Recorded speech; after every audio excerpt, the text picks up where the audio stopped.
പൊയ്യ ഗ്രാമപഞ്ചായത്ത് ഭരണസമിതിക്കെതിരെ CPIM പതിച്ച പോസ്റ്ററുകൾ വ്യാപകമായി നശിപ്പിച്ചതിൽ പ്രതിഷേധിച്ച് പൂപ്പത്തി സെന്ററിൽ CPIMന്റെ നേതൃത്വത്തിൽ പ്രതിഷേധ പ്രകടനം സംഘടിപ്പിച്ചു.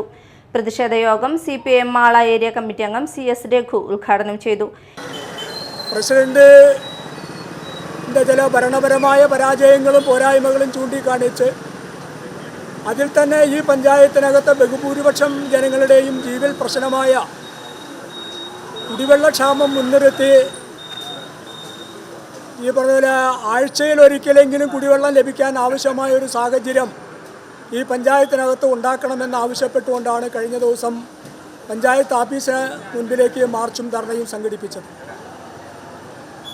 വളരെ ജനാധിപത്യപരമായിട്ടാണ് ആ മാർച്ചും ധർണയും പാർട്ടി കൈകാര്യം ചെയ്തത്. നമ്മളതിനകത്ത് ആവശ്യപ്പെട്ടത് കേരളത്തിലെ സർക്കാരാണെങ്കിൽ രാജ്യത്തെ ജനങ്ങളുടെ ഏതുതരം ജീവിത പ്രശ്നങ്ങളിലും നേരിട്ടിടപെട്ട് പരിഹാരം കാണാൻ ഈ പറഞ്ഞ പ്രതിജ്ഞാബദ്ധമായി മുന്നിട്ട് നിൽക്കുന്ന ഒരു സർക്കാരാണ്. KJ ഷൈമോൻ അധ്യക്ഷത വഹിച്ചു.